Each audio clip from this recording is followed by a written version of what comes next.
Conservative commentator Tim Montgomery, who worked for former Conservative Party leader Ian Duncan Smith. Were you, Dan, caught on the hop yesterday? Did you think, oh, this is trouble? Couldn't believe it, to be perfectly honest. I didn't ever think that Theresa May would actually manage to get to 2020. I didn't think she would be able to serve the full Parliament because of the Brexit complications. But no, absolutely amazed. Not least because obviously when those of us did, I had written about general election speculation in my column, but when any of us raised it, obviously people in Downing Street absolutely trampled on very aggressively any speculation from any of us that she was planning it. So no, didn't see it coming at all. Quite a U-turn, Tim.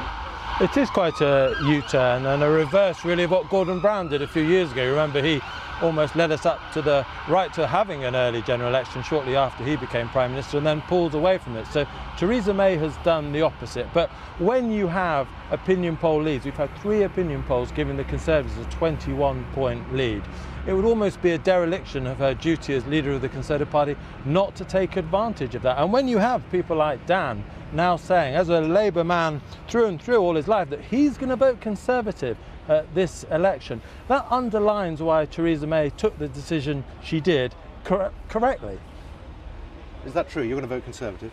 Yeah, And that's to get rid of Jeremy Corbyn, is it? It's not to get rid of Jeremy Corbyn, it's just that the country faces a straight choice. There are 2 potential Prime Ministers, one is Jeremy Corbyn, the other is Theresa May. Whatever Theresa May's drawbacks are, it's quite clear Jeremy Corbyn is not fit to be Prime Minister of the country, so that in a sense I feel I'm not really being given any choice. So you are really voting to get rid of Jeremy Corbyn? Well, I'm voting to stop Jeremy Corbyn being Prime Minister. That's how I would frame it. That's how you'd frame it. All right, Tim. In terms of Theresa May and this television debate, she's coming in for a bit of stick for that.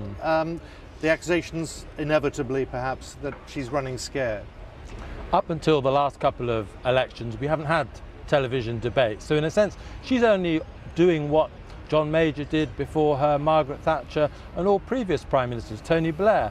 When you're ahead so far in the game, as she is in the opinion polls, the only thing you have by taking part in these debates is to lose. I'm quite confident that she was in a debate with Jeremy Corbyn, just as in Prime Minister's Question Time in a few minutes, she would win.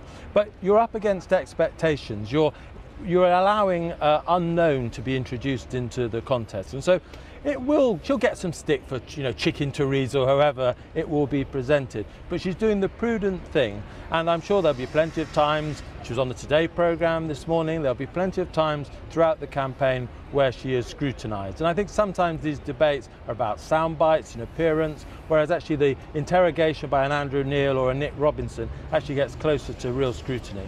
Dan, I'm just wondering in a few minutes, when Jeremy Corbyn's sitting in the House of Commons for Prime Minister's Questions, what sort of mood there'll be in the benches behind him?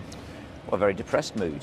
Although, having said very depressed, there was a slight sense amongst some MPs, Labour MPs, that I was speaking to last night. Well, thank God it's nearly over. Actually, I thought what was interesting is when you saw Jeremy Corbyn giving his comments yesterday in response to the call for the election, I actually thought I detected a sense of relief from him as well. What we may be seeing is this could very well be Jeremy Corbyn's last Prime Minister's Questions appearance.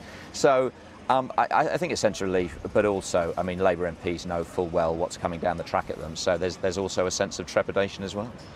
Dan, Tim, thank you both very much. You didn't frankly have the balls to put country before party.